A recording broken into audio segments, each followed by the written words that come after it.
اہل بیت اطہار علیہم السلام کی عظمت پر وقت کے امام کے حضور ادائے احترام کے لیے ان کی شہادت کی تسلیت پیش کرنے کے لیے درود بھیجیں محمد و آل محمد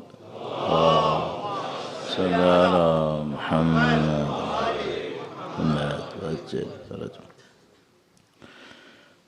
اعوذ باللہ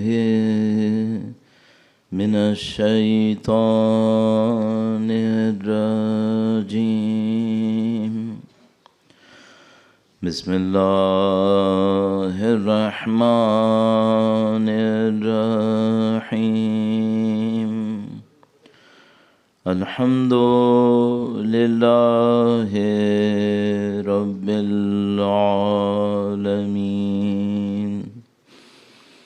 والصلاة والسلام على سید الانبیاء والمرسلین حبیب الہ العالمین ابی القاسم محمد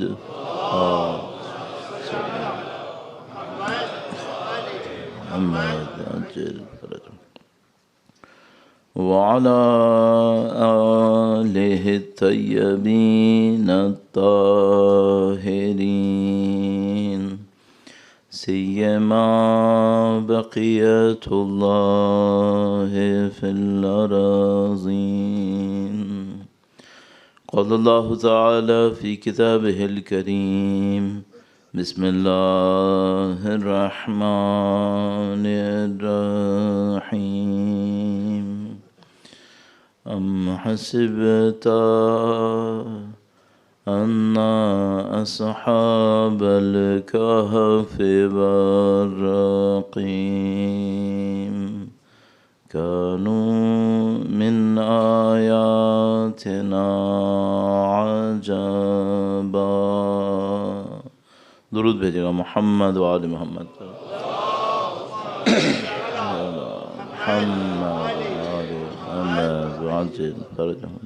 خدا مختار کا انتہائی لطف ہے، انتہائی کرم ہے. خدا مختار نے یہ سعادت مجھے اور آپ کو نصیب کی کہ ہم سید الشہداء کے فرش عزا پہ بیٹھ کر اس غم میں شریک ہوں جس غم میں تمام اہل بیت اطہار علیہم السلام کے دل غمگین ہیں. نہیں معلوم یہ رابطہ کس قسم کا رابطہ ہوگا کہ آپ کسی ایسے عظیم الشان ہستی کے ساتھ شریک ہو رہے ہوں جب ان کا دل غمگین ہو آپ کا دل غمگین ہو، جب ان کا دل خوش ہو آپ کا دل خوش ہو. جن معلوم یہ اٹیچمنٹ جو اہل بیت اطہار علیہم السلام کے ساتھ ہمارا ہے، یہ ہمیں اس دنیا میں، برزخ میں، محشر میں، پل صراط میں، اس کے بعد آخرت میں، اور اس کے بعد لَتَرْكَبُنَّ طَبَقًا عَنْ طَبَقٍ، تم اس کے بعد ایک کے بعد ایک مختلف جگہوں پہ جاتے رہو گے، نیور اینڈنگ. یہ 7 اہل بیت اطہار علیہم السلام کو جو آپ یہاں پہ اسٹیبلش کر رہے ہیں یہ کبھی ختم نہیں ہوگا. یہ وہ سعادت ہے جو اس عزا سے نصیب ہو سکتی ہے. ہاں، اس اٹیچمنٹ کو آپ حاصل کر سکتے ہیں. پروردگار انشاءاللہ جو ہم سوچ پا رہے ہیں وہ، اور جو ہم نہیں سوچ پا رہے جو اس سے کہیں بڑھ کر ہے، سب خدا ہمیں نصیب فرمائے انشاءاللہ. اہل بیت اطہار علیہ السلام کے حضور ہماری اس عرض ارادت کو، اس عقیدت کو اپنی بارگاہ میں قبول فرمائے. انشاءاللہ ان کے وارث کے ظہور کا دن دیکھنا نصیب فرمائے، ان کی نصرت اور اس راہ میں شہادت نصیب فرمائے انشاءاللہ. تمام دعاؤں کی قبولیت کے لیے، مرحومین کی مغفرت، قلوب کی نورانیت کے لیے درود بھیجیں محمد و آل محمد محمد آل محمد وعجل فرجهم. پروردگار عالم کی دی ہوئی توفیق سے ہم گزشتہ چند دنوں سے اس بات کو سمجھنے کی کوشش کر رہے ہیں کہ ہم صحیح فیصلہ کیسے کریں. اور یہ ہمیں معلوم ہے کہ یہ جو ٹیسٹ ہے اہل بیت اطہار علیہ السلام کی نصرت کا، یہ کوئی ایسا ٹیسٹ نہیں ہے کہ جس میں اوور نائٹ کوئی تیاری ہو سکے. یہ پوری لائف ہوتی ہے جو سمرائز ہوتی ہے ایک یا دو مین ڈیسیشنز کے اندر، اس وقت صحیح فیصلہ سامنے آتا ہے۔ تو ایسا نہیں ہے کہ مثال کے طور پر کوئی ایک آدمی کسی میراتھن کے اندر جانا چاہتا ہے، 30 کلومیٹرز اس کو بھاگنا ہے، اور وہ ایک رات پہلے پریکٹس شروع کرے گا، نہیں، یہ نہیں ہو سکتا۔ تو اس کے لیے اس کو کئی مہینے بھاگنا پڑے گا، اور اس کے بعد سیکھنا پڑے گا اسٹیمنا، اور اس کے بعد اسٹریٹجیز اور یہ اور وہ، اور پھر جا کر اس دن وہ شاید 30 کلومیٹرز کی ریس جیت لے۔ صحیح ہے؟ ہم لوگ یہ سمجھ رہے ہیں، جو جنرل انڈرسٹینڈنگ ہے ہماری، وہ یہ کہ جب امام تشریف لائیں گے تو امتحان ہوگا، ہم یہ سمجھ رہے ہیں۔ صحیح ہے؟ میں آپ کی خدمت میں عرض کروں گا، اس دن رزلٹ ہوگا، یہ امتحان ہے، یہ امتحان ہے۔ یہ بالکل ایسے ہی ہے جیسے کسی دن اسکول میں، کسی کالج میں رزلٹ اناؤنس ہو رہا ہے، صحیح ہے، اور میں چاہتا ہوں کہ آج میں کامیاب ہو جاؤں، اور میں جا کر کہتا ہوں کہ آج میں کامیاب ہوں گا، آج میں ریڈی ہوں، اب آپ میرا ٹیسٹ لیں۔ That is too late۔ Test کا وقت کچھ اور تھا، اب رزلٹ کا دن ہے۔ خداوند متعال قرآن کریم میں فرماتا ہے کہ ان کو پہلے کسب کرنا ہوگا اپنے ایمان کو، پہلے سے کسب کرنا ہوگا اپنے ایمان کو، پھر بعد میں دیر ہو جائے گی۔ اس کو میں کل آپ کی خدمت میں تھوڑا سا شاید اور اس کو الیبریٹ کروں۔ آج میرے پاس ایک اور بہت امپورٹنٹ ٹاپک ہے، تو میں چاہتا ہوں اس کے لیے تھوڑا سا ٹائم بچا کے رکھوں، ایسا نہ ہو کہ وہ اس میں مشکل ہو جائے مجھے، تو میں اس کو پھر کبھی ٹچ کروں گا۔ یہ ابھی ایگزام اس وقت ہو رہا ہے، اس وقت ہماری لائف ایگزام سے گزر رہی ہے۔ ہمیں رزلٹ ملے گا اس دن جب امام تشریف لائیں گے، پھر کیا ہوگا؟ پھر معاملہ ختم؟ نہیں، ایک اور ٹیسٹ شروع ہوگا۔ جب تک ہم نہیں مریں گے یہ ختم نہیں ہوگا، جب تک ہم اس دنیا سے کامیابی سے نہیں جائیں گے یہ ٹیسٹ ختم نہیں ہوں گے۔ یہ جو خداوند متعال نے فرمایا وَلَنَبْلُوَنَّكُمْ، اتنے ایمفیسس کے ساتھ، جو میں نے ایک دفعہ آپ سے کہا تھا کہ 6 مرتبہ کہنا پڑے گا مجھے، اگر 6 ٹائم ایٹ لیسٹ، یہ وہ کوئی ٹیمپریری فیز نہیں ہے جس کو خداوند متعال نے کہا ہے، یہ ٹیمپریری نہیں، یہ مرتے دم تک رہے گا۔ لاسٹ آخری جو سانس ہوگا اس پہ بھی ٹیسٹ ہوگا، وہاں تک چلے گا۔ تو جب مثلا جیسے ہمارے ہاں کبھی کبھی کسی قصیدے میں یا کسی نوحے میں ہم کہتے ہیں کہ جب امام تشریف لائیں گے تو کام ختم ہو جائے گا، نہیں، کام ختم نہیں ہوگا، پھر ایک اور کام شروع ہوگا، ایک اور کام شروع ہوگا۔ تو یہ سب اپنے ذہن میں رکھیں۔ انشاءاللہ آج ایک اور بات کو ڈسکس کرنا ہے، ہم صحیح فیصلے کیسے کریں، اور اس میں بہت اچھا کام یہ ہے جو آج میں کوشش کروں گا، وہی کہ صحیح فیصلے کا میکینزم کیا ہے۔ کئی دن سے میں اس بات کو عرض کرنے کی کوشش کر رہا ہوں، لیکن آج چاہ رہا ہوں کہ تھوڑا سا اس کو اپنی جگہ کے اوپر مضبوط کر لیں انشاءاللہ، اگر اللہ توفیق نصیب فرمائے انشاءاللہ۔ درود بھیجیں محمد و آل محمد پر، صلی علی محمد آل محمد وعجل فرجهم۔ اچھا، اس کا ایک فلسفیکل بیک گراؤنڈ ہے، اور یہ جو محرم کی اعضاء کی مجالس ہوتی ہیں یہ فلسفی سکھانے کی جگہ نہیں ہوتی، ظاہر ہے نہ میں کوئی فلسفی سکھانے کا کوئی ٹیچر ہوں، تو لیکن ہمیں کوشش یہ کرنی ہوتی ہے کہ اس فلسفیکل بیک گراؤنڈ کو جتنا زیادہ ہو سکتا ہے آسان کریں، اور بالکل آسان کر کے کسی طریقے سے ڈیلیور کر دیں تاکہ بات ایک واضح بھی ہو جائے، اور اس کو گراؤنڈ ریالٹی سے کنیکٹڈ رکھیں۔ ادروائز میں اس کو کہتا ہوں انٹلیکچوئل لگژریز، کہ وہ آپ ایک پتہ نہیں کہاں آسمانوں میں گھومتے رہتے ہیں جس کا گراؤنڈ ریالٹی سے کوئی تعلق نہیں ہوتا، تو وہ اس کو میں کہتا ہوں علمی عیاشی، وہ میں نہیں کر سکتا، مجھے گراؤنڈ ریالٹی سے اٹیچ کرنا ہے اپنے آپ کو۔ تو ایک سوال سے شروع کرتا ہوں۔ سب لوگ جو پڑھے لکھے ہوتے ہیں، اپنی لفظ کو میں بہت براڈ رکھ رہا ہوں، عالم کا مطلب وہ نہیں ہے صرف جو عمامہ لگاتا ہے اور ابا قبا پہنتا ہے، عالم یعنی ہر شخص جو جانتا ہے۔ آپ بھی عالم ہیں، کچھ تو آپ بھی جانتے ہیں۔ ہر شخص جو عالم ہوتا ہے پریکٹس بھی صحیح ہوتی ہیں اس کی۔ مثلا آپ کو اپنی زندگی میں کتنی چیزیں پتہ ہیں، مجھے اپنی زندگی میں کتنی چیزیں پتہ ہیں، سب پہ عمل کر لیا میں نے؟ نہیں. تو مثال کے طور پر آپ اور ہم بہت دفعہ یہ جملہ سنتے ہیں، یہ جو اس نے اتنا پڑھا اس کا کیا ہوا؟ صحیح ہے. تو ہمارے ذہن میں یہ ہے کہ جو پڑھتا ہے، جس کے پاس علم ہے، نالج ہے، وہ اس کی پریکٹس بھی اکارڈنگ ٹو ہز نالج ہونی چاہیے. یہ ہمارے ذہن میں ہے. صحیح ہے. اچھا، کیا ہمیشہ ایسا ہوتا ہے؟ ہمارے اپنے ساتھ نہیں ہوتا. بھائی یہاں پہ کوئی ہے جس نے نہ سنا ہو کہ نماز شب پڑھنا بہت بڑا کام ہے، اچھا کام ہے؟ سب پڑھ رہے ہیں. ابھی تو ہم فجر میں پھنسے ہوئے کہ بھائی فجر تو پڑھا لو پہلے ہیں. تو بھائی وہ جو نالج ہے، اب ہم جا کے کیا کہتے ہیں؟ تو ہم جب ہمارے سامنے کوئی کہتا ہے بھائی مولانا وہ جو اس نے اتنا پڑھا اس کا کیا ہوا، تو ہم کہتے ہیں بھائی وہ کچھ اور ہوتا ہے، یہ کچھ اور ہے. وہ کیا ہے کچھ اور؟ پھر وہ نالج کہاں گئی؟ صحیح ہے. تو ہمیں فوراً اپنے ذہن میں اس کو سولو کرنا تھا جو ہم نہیں کرتے. اب میں کوشش کر رہا ہوں کہ میں سولو کروں. وہ کیا ہے؟ نالج کا ایک اسٹوریج ہے. صحیح ہے. انٹائرلی ڈفرینٹ ہے اس اسٹوریج سے جو عمل کا اسٹوریج ہے. یہ دو علیحدہ کمپارٹمنٹس ہیں. صحیح ہے. بس ایک ہمارے اندر کمپارٹمنٹ ہے، ہمارے وجود کے اندر، ایگزسٹنس میں، جہاں پہ ہماری نالج اسٹور ہوتی ہے. صحیح ہے. وہ جو نالج کا اسٹوریج ہے وہ را میٹیریل ہے جو ایک باکس کے اندر، ایک ہارڈ ڈسک کے اوپر پڑا ہوا ہے. اس میں کوئی نورانیت نہیں ہے. کب تک؟ جب تک پریکٹس میں نہ آئے. جیسے یہ نالج پریکٹس میں آتی ہے، اب ایک اور اسٹوریج میں آتی ہے. اب ایک اور اسٹوریج میں ہے. صحیح ہے.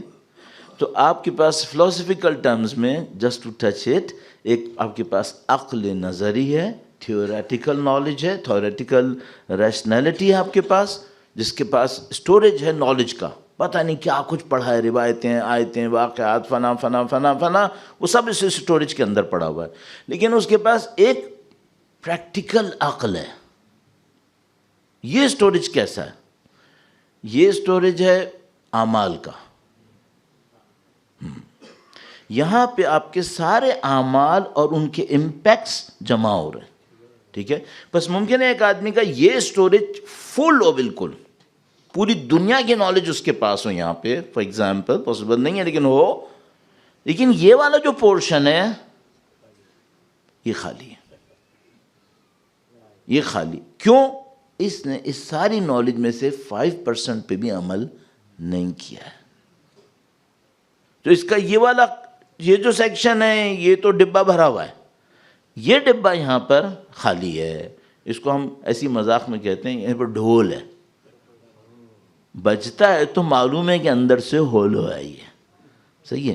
تو بعض لوگ ڈھول بجاتے نہیں ہیں، ڈھول کی طرح بجتے ہیں. جب وہ بولتے ہیں تو پتہ چل جاتا ہے کہ یہ اندر سے ڈھول ہے، خالی ہے یہ. صحیح ہے. اچھا، یہ جو ادھر والا فل ہے، اس میں کوئی بلیسنگ، نورانیت نہیں آ رہی، بلکہ شاید ایک پرابلم ہے. کیوں؟ پروپورشنلی اگر وہاں سے نکل کے یہاں نہیں آتا تو یہ والا حصہ برڈن کو اور بڑھا دیتا ہے، پرابلم اور زیادہ کریٹ کر دیتا ہے.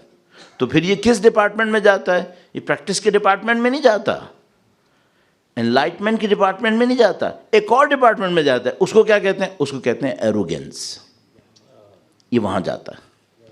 بس یہ جو نالج کا ڈپارٹمنٹ ہے یہ اندر اسٹور ہو رہا ہے should be drained towards practice.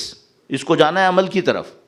اگر اس کو کسی نے عمل کی طرف نہیں بھیجا تو یہ کیا کرے گا؟ یہ جائے گا اس خانے کو بھرے گا جس کو ہم نفس پرستی کہتے ہیں. کمپلیکس دے گا سپیریئرٹی کا. صحیح ہے. ایروگنس دے گا. یہ کون سی نالج ہے جو اس ڈپارٹمنٹ کو فل کر رہی ہے جس کو خالی رہنا تھا ایکچولی؟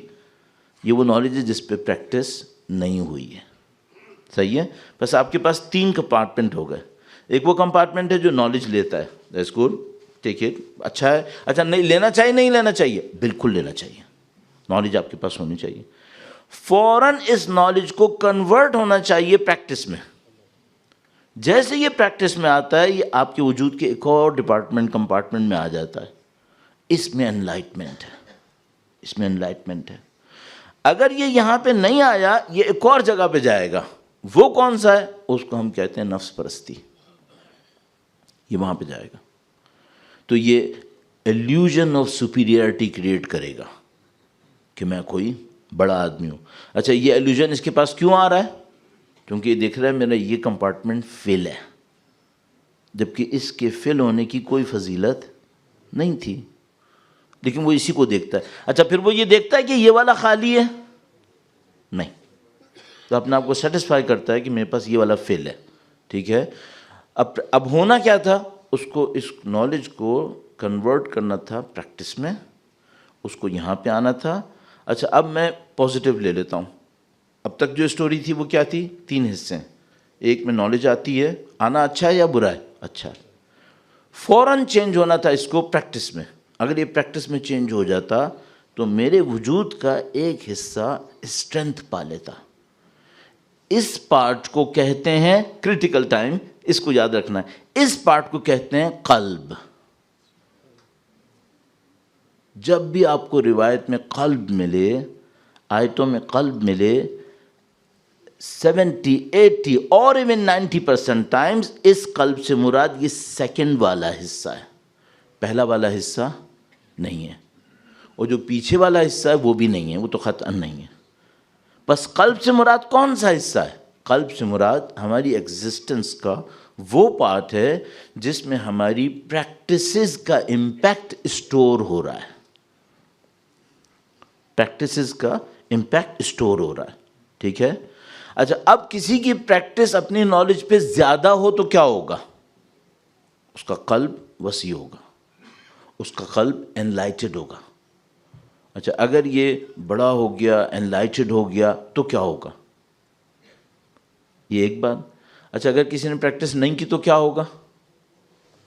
جو پیچھے والی نفس پرستی ہے وہ اسٹرینتھ پالے گی, ایروگینس, نیگیٹیوٹی, وہ اسٹرینتھ پائے گی.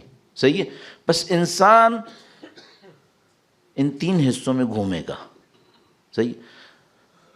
اور مجھے قلب کے بارے میں 1-2 چیزیں اور کہنی ہے, وہ میں جلدی سے کہتا ہوں, بلکہ اتنی جلدی بھی نہ کروں کہ پوائنٹ ہی ہاتھ سے نکل جائے. صحیح ہے. تو آپ کو لے کے بھی ساتھ چلنا ہے کہ بھائی یہ ساتھ ساتھ رہیے گا. ٹھیک ہے. درود بھیجیں محمد و آل محمد پر. صلی علی محمد آل محمد وعجل فرج. جب انسان فیصلہ کرتا ہے تو فیصلہ کہاں سے ہوتا ہے؟ فرسٹ ون سے, سیکنڈ ون سے, یا تھرڈ ون سے؟ صحیح ہے. آف کورس سارے ڈیسیشن فرسٹ ون سے نہیں ہوتے. کیوں؟ اس کے پاس نالج ہوتی ہے, یہ عمل نہیں کرتا. تو بھئی اگر اس نے فرسٹ ون سے ہی سارے فیصلے کرنے ہوتے تو اس کے سارے فیصلے ایز پر ہز نالج ہونے چاہیے تھے. اس کا مطلب ہے سارے فیصلے فرسٹ پارٹ سے نہیں ہوتے. تو پھر کہاں سے ہوتے ہیں؟ سیکنڈ اور تھرڈ میں سے جو زیادہ اسٹرانگ ہو وہ فیصلے کرتا ہے. صحیح. اچھا اب خدا نہ کرے ایک کیس دیکھتے ہیں جس کے پاس نالج بہت تھی, اس نے پریکٹس نہیں کیا, اس کا جو تھرڈ پارٹ تھا ایروگینس فلاں فلاں وہ بہت اسٹرانگ ہو گیا. اب اسپونٹینیس فیصلے کہاں سے کرے گا؟ اس سے کرے گا. اس کی ایروگینس, اس کی نیگیٹیوٹی, اس کی جیلسی فلاں فلاں. اچھا اب ایک آدمی تھا جس نے پریکٹس زیادہ کی ہے, پریکٹس زیادہ کی ہے, اس کا جو قلب والا پارٹ ہے یہ بہت اسٹرانگ ہے. صحیح ہے.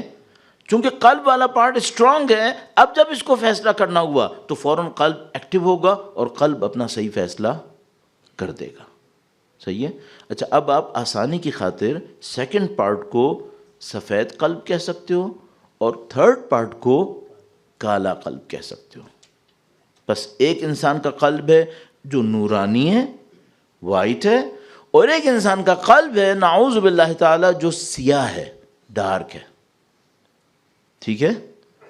جو زیادہ اسٹرانگ ہوا وہ فیصلے کے اوپر آ جائے گا. صحیح ہے. اچھا اب اس کا مطلب کیا ہے؟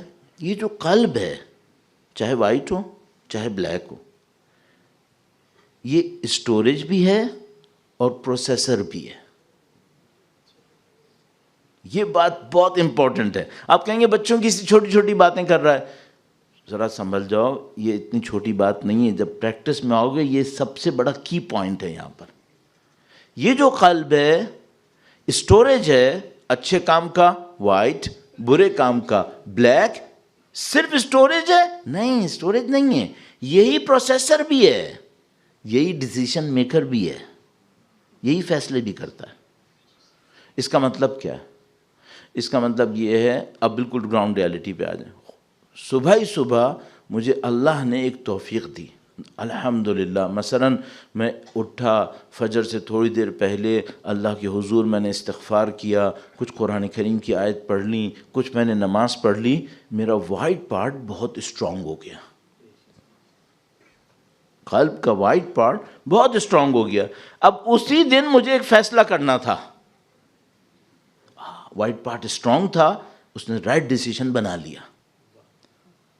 نعوذ باللہ تعالی اسی دن کوئی بدبختی آئی تھی اور میں صبح نہیں اٹھ سکا. میرا بلیک پارٹ اسٹرانگ ہو گیا. اسی دن مجھے کوئی فیصلہ بھی کرنا تھا. اب فیصلہ کس نے کیا ہے؟ اس پارٹ نے. اب میں حیران ہوں کہ میں کل تک تو اچھا آدمی تھا، یہ آج میں نے غلط فیصلہ کیوں کیا؟ ہاں تم اچھے آدمی ہو، لیکن اس وقت کوئی مشکل ہوئی ہوئی ہے کہ تمہارا وہ جو ڈارک پارٹ ہے قلب کا بہت ایکٹیو ہے اس وقت. اچھا اگر میرے ساتھ کبھی ایسا ہو جائے تو مجھے کیا کرنا چاہیے؟ مجھے چاہیے پہلے ٹائم کے اندر جیسے ہی صبح کو اٹھوں، خدا نہ کرے اگر میں نے نماز مس کر دی ہے، سب سے پہلے نماز کی قضا پڑھ لوں، فوراً استغفار کر لوں. جو بھی توبہ کے لیے مجھے پریکٹسز بتائی گئی ہیں وہ فوراً اس کو ایکٹیویٹ کروں. کیوں؟ اگر میں نہیں کیا تو کیا ہوگا؟ بلیک پارٹ اپنے فیصلے کرتا رہے گا، پھر ایک کے بعد ایک پائل اپ ہوتا رہے گا اور شام تک پہنچتے پہنچتے پتہ چلے گا جو میں نے 6 منتھ ایفرٹس کی تھیں وہ ایک دن میں ختم ہو چکی ہیں. صحیح ہے؟ یہ جو پورا پروسیس ہے یہ 24 آورز ہر لمحے میں چلتا رہتا ہے. اس میں کبھی بریک نہیں ہے. سوتے وقت بھی بریک نہیں ہے، جاگتے وقت، سوتے وقت کبھی بریک نہیں ہے. کیوں؟ چونکہ ہمارا ان پٹ چلتا رہتا ہے. وہ ان پٹ چلتا رہتا ہے اور جیسے وہ ان پٹ آتا ہے ادھر ادھر ادھر سب کام آٹومیٹک ہوتا رہے گا. جب میں مروں گا تو کیا ہوگا؟ انشاءاللہ جب میں مروں گا تو مجھے پتہ چلے گا کہ میں یہ والا ہوں یا وہ والا ہوں.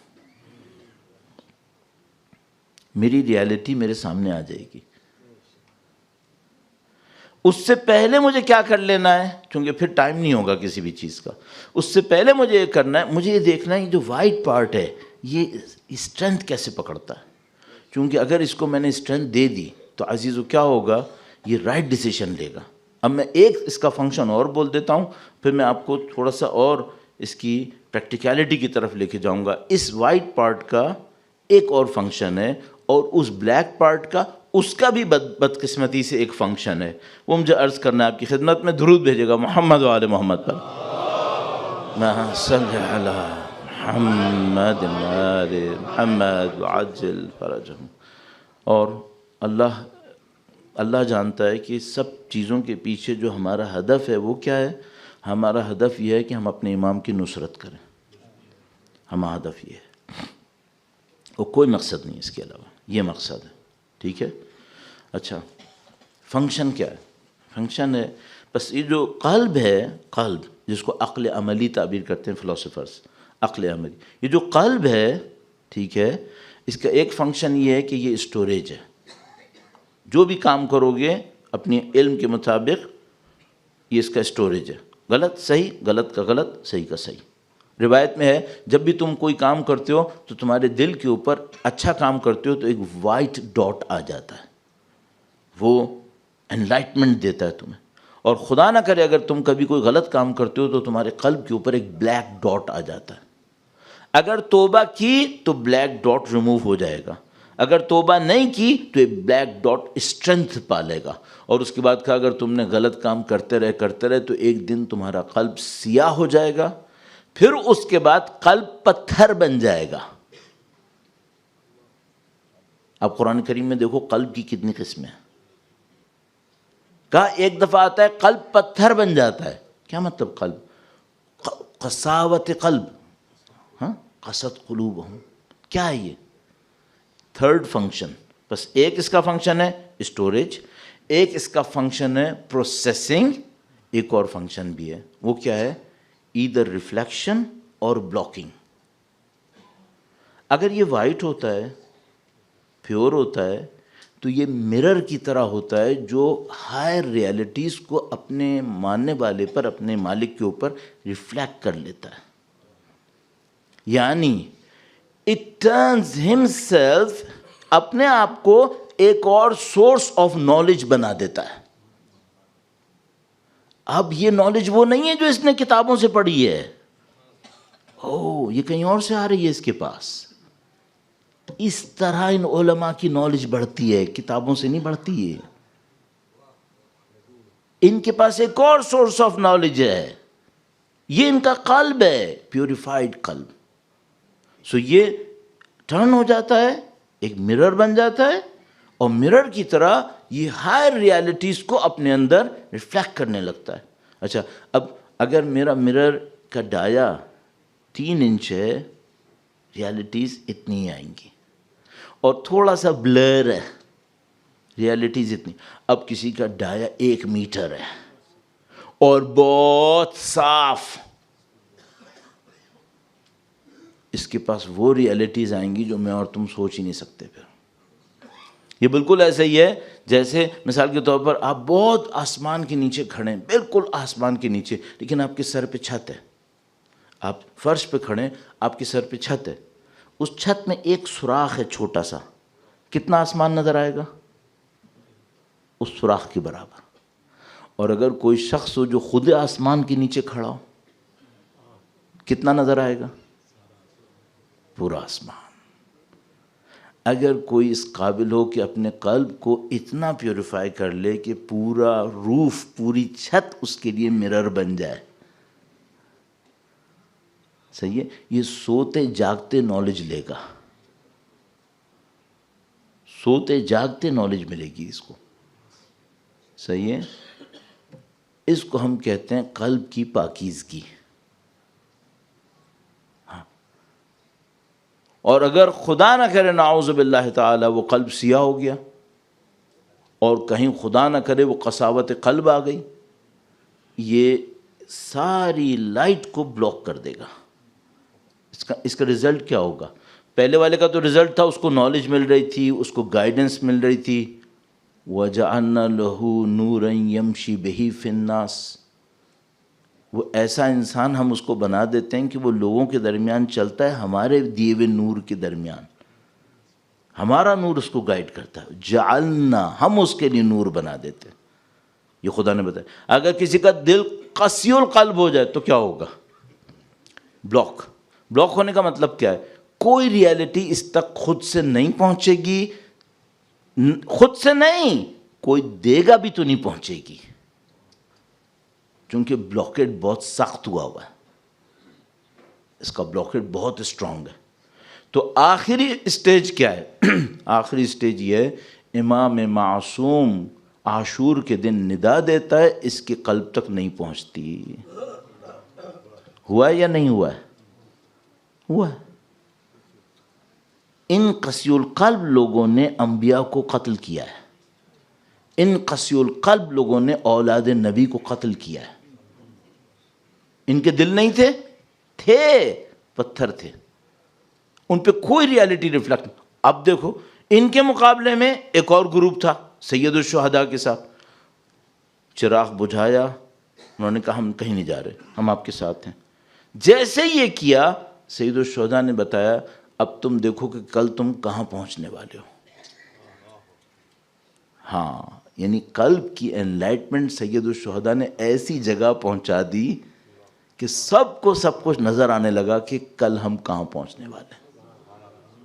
پھر کوئی شکوہ نہیں, کوئی کمپلین نہیں, کوئی رو نہیں رہا کہ بھئی میں کہاں غلط پھنس گیا ہوں, کچھ نہیں. انلائٹمنٹ. صحیح ہے. یہ کام راؤنڈ دا کلاک ہمارے ساتھ ہو رہا ہے. راؤنڈ دا کلاک ہم یہ کر رہے ہیں. صحیح ہے. ابھی آپ کہیں گے کہانی ختم ہو گئی, نہیں ختم نہیں ہوئی, ابھی ایک اور شروع ہوئی ہے. وہ کیا؟ وائٹ پارٹ کو انہینس کیسے کرتے ہیں. بھائی مجھے آخر تک لے کے جانا چاہیے نا, آدھے راستے پہ تھوڑی چھوڑوں تو فائدہ کیا ہوا. تو میں آپ کو آخر تک لے کے جاؤں تاکہ سب کو یہ پتا ہو کہ کرنا کیا ہے. صحیح ہے. اب اس کو کیسے کرنا ہے, اب وہ ٹائم نہیں ہے کہ پوری کہانی چلے جو میں آج سوچ کے آیا تھا. ٹھیک ہے, ٹائم رہ گئے ہیں 19-20 منٹ. ٹھیک ہے, اب مجھے کیا کرنا ہے, مجھے یہ کرنا ہے کہ اس میں سے جو پہلا پارٹ تھا مجھے ابھی کہنا ہے, اور باقی جو آج ناراض ہو کے چلا جائے گا اس سے کہوں گا بیٹا ایک ہی لے جاؤ, باقی کل میں 1-2 اور بولوں گا. ٹھیک ہے. تو انشاءاللہ ابھی فرسٹ پارٹ کو انشاءاللہ بولتے ہیں. سورہ مومنین آیت نمبر 51. درود بھیجیں محمد و آل محمد پر. محمد و آل محمد عجل فرجهم. یا ایہا الرسل کلوا من الطیبات وَاعْمَلُوا صَالِحًا. بہت اہم, بہت کی آیہ کریمہ. کلوا من الطیبات وَاعْمَلُوا صَالِحًا انی بما تعملون. کیا آیہ کریمہ ہے یہ؟ کلوا من الطیبات, اور ایڈریس کس کو ہے؟ تمام انبیاء کو. یا ایہا الرسل کلوا من الطیبات. میں کوئی غلطی تو نہیں کر رہا نا, صحیح چل رہا ہے. تو میں نے کہا کبھی میں نے کوئی آیت غلط پڑھ دی ہو, غلط نہ ہو جائے. یا ایہا الرسول, اے رسولو, کلوا من الطیبات, پاکیزہ میں سے کھاؤ. میں نے بالکل literal Urdu dot two dot ترجمہ کر دیا. کلو, کھاؤ, من الطیبات, پاکیزہ چیزوں میں سے. اگلی آیت کیا کہہ رہی ہے؟ وَاعْمَلُوا صَالِحًا, اور عمل وہ کرو جو صالح ہو. کچھ لنک ڈیولپ ہو رہا ہے. پہلا لنک مل گیا.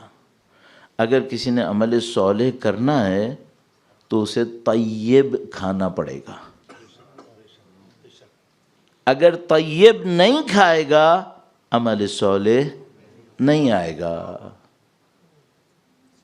اچھا, اب تو یہ تو قرآن کریم ہے, ہماری بات تو نہیں ہے. اور ایڈریس کس کو ہے؟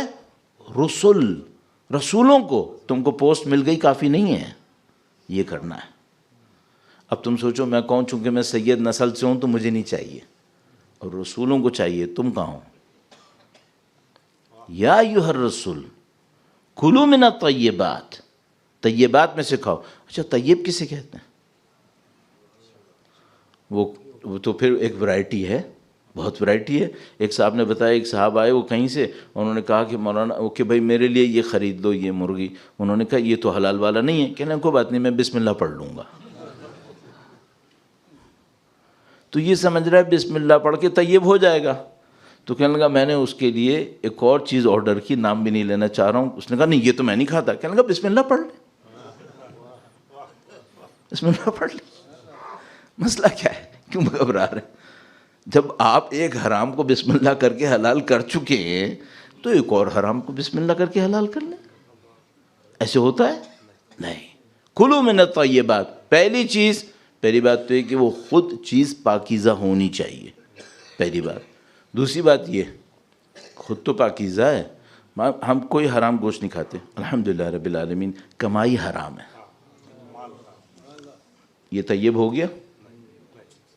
نہیں, طیب نہیں ہوا.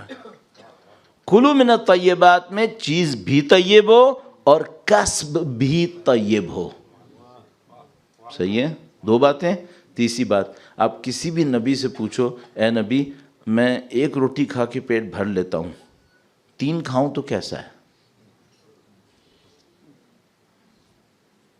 ہاں تو اگر کوئی ہمیں ڈھنگ کا بندہ مل گیا تو وہ کہے گا کہ بیٹا جس رات تم یہ کرو گے نا اس صبح تمہیں معنویت میں سے کوئی چیز نصیب نہیں ہوگی. کیوں؟ اب چیز بھی طیب تھی، کسب بھی طیب تھا، لیکن شہوات بیچ میں داخل ہو گئی ہیں. اب یہ طیب نہیں ہے، اب یہ طیب نہیں ہے. اب اس کا رزلٹ عمل صالح نہیں نکلے گا، اس کا رزلٹ شہوت پرستی نکلے گا. کلوا من الطیبات واعملوا صالحا. یہ مجھے چاہیے کہ میں اپنے دل میں کسی ایسی جگہ پہ لکھ لوں جو کبھی ختم نہ ہوتا ہو. اب ایک اور مشکل ہے، ٹائم تو صحیح سے ختم ہو رہا ہے. کلوا من الطیبات واعملوا صالحا. یہ جو کلوا من الطیبات ہے، اس میں ابھی تک ہم نے کیا ایڈ کیا ہے؟ صرف کھانا. صحیح. اب ذرا سا آگے بڑھتے ہیں، دیکھتے کچھ اور بھی اس میں آئے گا نہیں آئے گا. درود بھیجے گا محمد و آل محمد پر.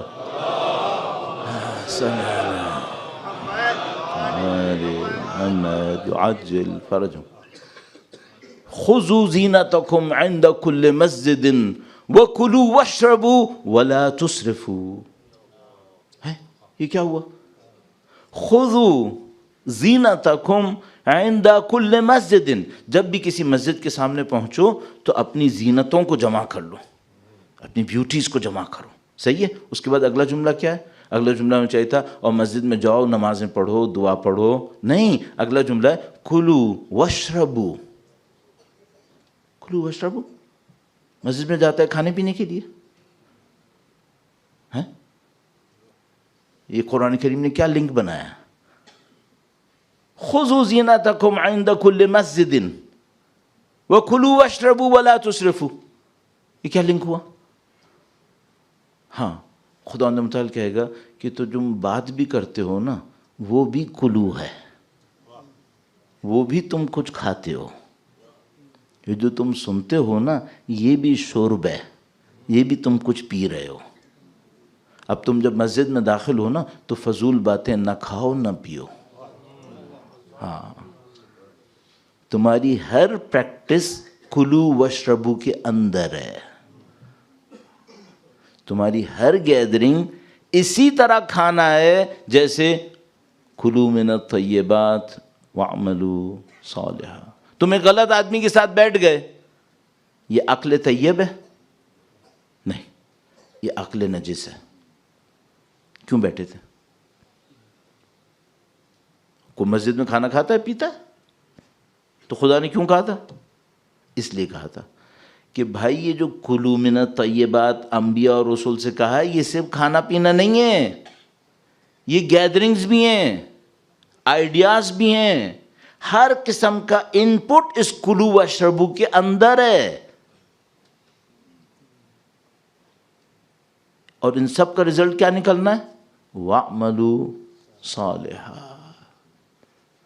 اب مجھ سے کوئی کہتا ہے مولانا میں کیوں صبح کو نماز کے لیے نہیں اٹھ پاتا ہوں؟ تو میں اس سے کہتا ہوں تم جلدی سو، رات کو تھوڑا سا کم کھاؤ اور یہ کرو اور وہ کرو. یہ سب میں کہہ رہا ہوتا ہوں، میں بھی کہتا ہوں، صحیح ہے. لیکن مجھے پتا ہوتا ہے کہ کلو واشربو صرف کھانا پینا نہیں ہے، یہ کہانی کچھ اور ہے. سب سے پہلے مجھے اس سے پوچھنا چاہیے، یہ بتاؤ تم پورے 24 گھنٹے موبائل پہ دیکھتے کیا کیا ہو؟ یہ بھی تو کلو ہے، یہ بھی تو کلو ہے. کیوں؟ صبح کو تمہیں اٹھانا اسی قلب نے ہے جس کو تم نے سب کچھ دیکھ کے گندا کیا ہے، اسی قلب نے اٹھانا ہے. اور کسی کا قلب اتنا مضبوط ہوتا ہے کہ اگر وہ سوتا بھی رہ جاتا ہے تو شیخ عباس قمی کہتے ہیں میں کبھی نوٹ کرتا تھا نماز شب کے لیے ایک اٹھاتا تھا اور کہتا تھا شیخ اٹھ. میں کہتا تھا بھائی آپ بڑے غصے میں ہیں. ایک دن اٹھاتا تھا کہتا تھا شیخ نماز کا وقت ہے اٹھ جائیں. میں حیران رہتا تھا. ایک دن آتا ہے اتنے غصے میں جیسے ٹھڈا مار رہا ہے مجھے، ایک دن آتا ہے اتنے پیار سے اٹھا جیسے ماں اٹھا رہی ہے. یہ کیا مشکل ہے اس کے ساتھ؟ تو پھر انہوں نے کہا کہ میں نے نوٹ کیا میں جس دن مکروہ کرتا ہوں اس کو بہت غصہ آتا ہے، جس دن میں مکروہ کرتا ہوں اس کو بہت غصہ آتا ہے. تو یہ اٹھانے میں بہت پاگل پنا دکھاتا ہے پھر یہ. صحیح ہے، کیونکہ ہمارا اسٹوریج راؤنڈ دا کلاک کام کر رہا ہوتا ہے. یہ کوئی چیز مس نہیں کرتا. خداوند متعال فرماتا ہے جب وہ اپنی کتاب کو دیکھیں گے نا, کل شیء مستطر, ایک اور آیت کریمہ میں فرمایا کل صغیر و کبیر مستطر, ہر چھوٹی بڑی چیز اس میں لکھی ہوتی ہے. جب خداوند متعال فرماتا ہے ہم ان کو کتاب دیں گے تو وہ چلا کے کہیں گے ما لہذا الکتاب لا یغادر صغیرۃ ولا کبیرۃ الا احصاها, یہ کیسی کتاب ہے, چھوٹی بڑی کوئی چیز نہیں چھوڑی, سب اس نے نوٹ کیا ہوا ہے. کہاں نوٹ کیا ہوا ہے؟ میرے اندر. کوئی ویڈیو فلم نہیں چاہیے ایکسٹرا, میرا وجود بتائے گا یہ کیا کر کے لایا ہے. میرا وجود, میں ہی ریکارڈر ہوں, میں ہی اسٹوریج ہوں, میں ہی پروسیسر ہوں, میں ہی ڈیسیشن میکر ہوں. یہ سب کچھ میرے اندر ہے. اس کو کہتے ہیں قلب. قلب ایک فینومینل ایگزسٹنس کا پارٹ ہے ہمارا. الحمدللہ کافی چیزیں کہہ سکے, الحمدللہ رب العالمین. اس کے اوپر محنت کرنی ہے مجھے اور آپ کو. ہر مکروہ, ہر مباح, ہر واجب, ہر مستحب, حرام کا ذکر ہی نہیں, یہ سب ہماری وجود کے اوپر راؤنڈ دا کلاک اپنا اثر ڈال رہا ہے. اور یہ بتاتا ہے کہ اب اس کی نالج بڑھے گی یا اس کی نالج گھٹے گی. اگر نالج کی پریکٹس بڑھ گئی, قلب سفید, انلائٹڈ, ریفلیکٹنگ, ورنہ ڈارک, بلاکڈ, لوزر. یہ راؤنڈ دا کلاک ہو رہا ہے, ہر سیکنڈ میں چینج ہو سکتا ہے. ایک درخت ہوتا ہے نا, ایک دفعہ 6 فٹ کا ہو گیا, ابھی 3 فٹ کا نہیں ہوگا انٹل انلیس تم اسے کاٹ دو. ہمارا وجود ایک رات میں 20 فٹ کا ہو سکتا ہے, ایک رات میں اتنا سا ہو سکتا ہے. یہ ہمارے وجود میں بڑی عجیب طاقت ہے خدا نے رکھی ہے, بہت فلیکسیبل ہے. یہ اچھا بھی ہے, اور یہ وہ چیز ہے جس کو خدا نے فرمایا کہ ہم نے اس کو اعلیٰ علیین میں خلق کیا, اور اسفل سافلین بھی جا سکتا ہے. یہ صحیح ہے. الحمدللہ یہ معاملہ ہے. اب ہمیں بہت کچھ ابھی اس پہ بات کرنی ہے. کل اس کے اوپر ہم نے اس کو اور بڑھانا ہے. یہ قلب جو سفید ہوتا ہے یہ اور کیسے سفید ہوتا ہے, اس کے اوپر بات کرنی. پھر ایک اور بات بھی کرنی چاہیے کبھی اپنے جیسوں کے لیے, وہ کہ اگر قلب سیاہ ہو جائے تو اس کو صاف کیسے کرتے ہیں, یہ بھی تو بات کرنی چاہیے. صحیح ہے, کیونکہ خدا کبھی کسی کو نا امید نہیں کرتا. لا تقنطوا من رحمت اللہ, میرے بندوں سے کہہ دو کہ کبھی میری امید سے نا امید مت ہونا. صحیح. تو بہت بڑا ایک پارٹ جو ہمارے سیاہ کو بھی سفید کر سکتا ہے وہ ذکر حسین ہے.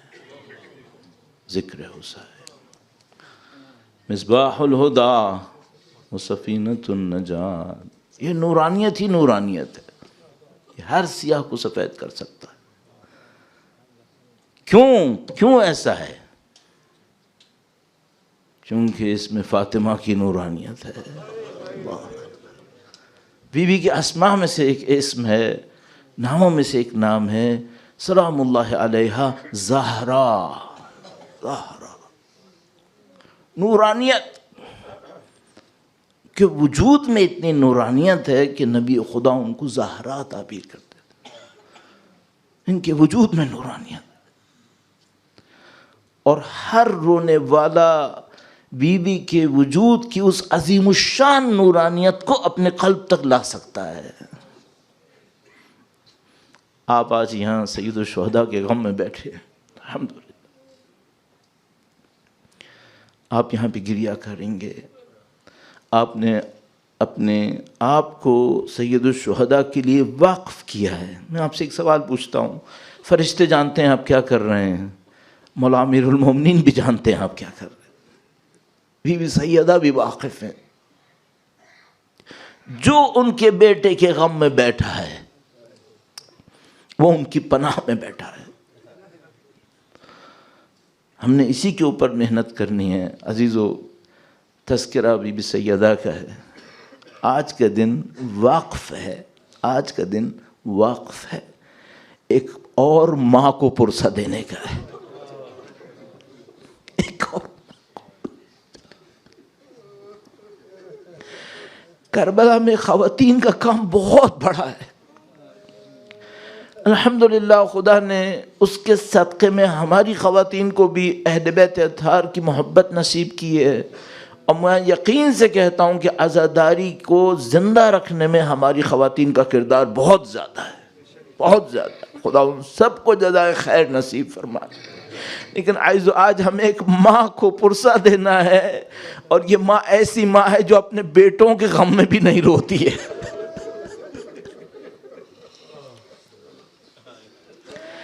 کربلا میں ہر ماں اپنے بیٹے کے غم میں روتی تھی، لیکن بی بی زینب کبریٰ وہ ماں تھی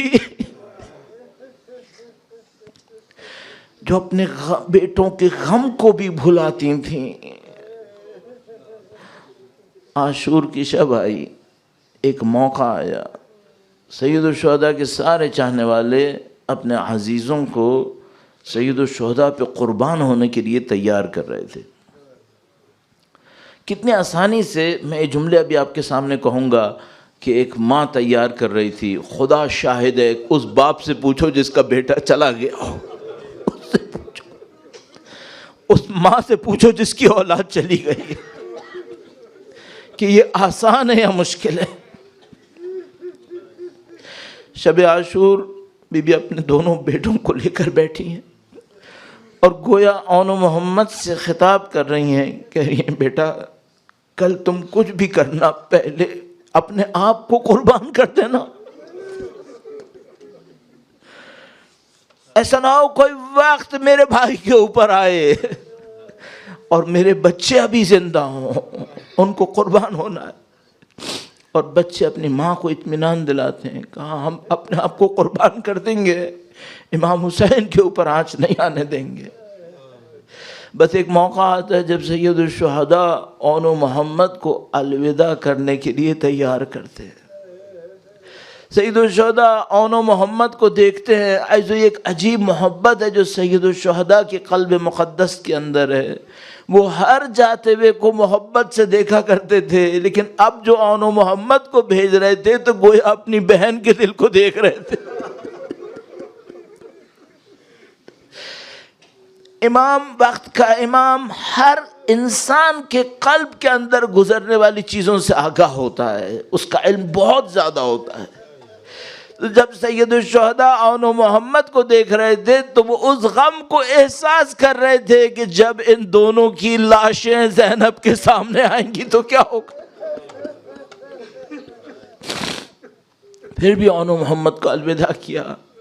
ایسے بڑے عجیب واقعات ہیں ان دونوں بھائیوں کے، کس طریقے سے میدان جنگ کے اندر گئے، کس طریقے سے اپنی شجاعت کے جوہر دکھائے۔ بس میں ایک بات آپ سے ہمیشہ کہوں گا، جب بھی آپ کسی مجاہد کا غم منائیں، یہ مت سمجھیے گا کہ یہ صرف ایسے مظلوم تھے جنہوں نے اپنے آپ کو جا کر تسلیم کر دیا، نہیں، یہ علی کی اولاد ہے، یہ جنگ کرنا جانتی ہے۔ یہ بچے ہوں یا بڑے ہوں، یہ جنگ کرنا جانتے ہیں۔ جب اون و محمد میدان کے اندر اترے تو دشمن ان کو دیکھنے کے بعد چلا اٹھے کہ لگتا ہے جیسے علی کی اولاد میدان جنگ کے اندر آ گئی۔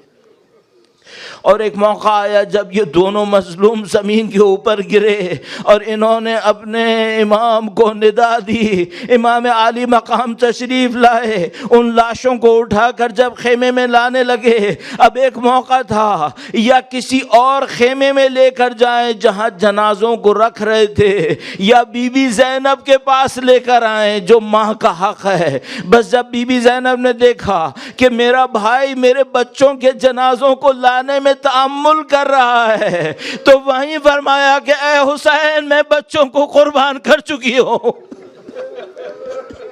بچے میرے پاس مت لائیے گا، ان کو جنازوں کے ساتھ رکھ دیں۔ شاید بی بی زینب سلام اللہ علیہا اپنے بھائی کی طبیعت کو پہچانتے ہوئے جانتی تھی کہ اگر بچوں کی لاشیں میرے سامنے رکھی اور میں نے نوحہ کیا، گریہ کیا، تو تکلیف میرے بھائی کے وجود کو ہوگی۔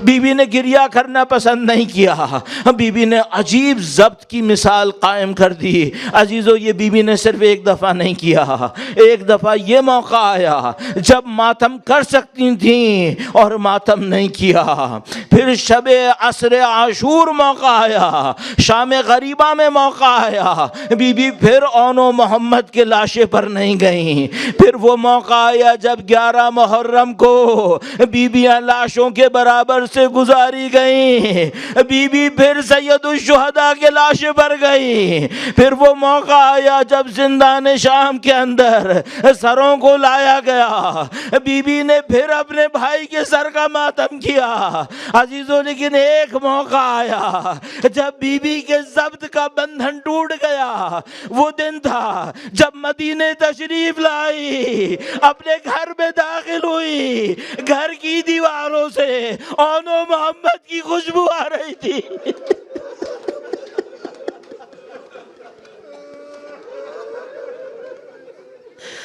بیوی آپ کو پرسا آپ کے بچوں کا۔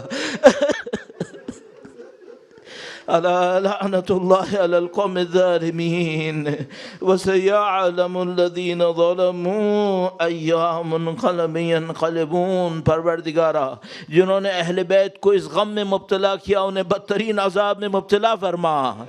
خدایا پرچم عزا کو دنیا کے کونے کونے تک پہنچانے کی سعادت نصیب فرما۔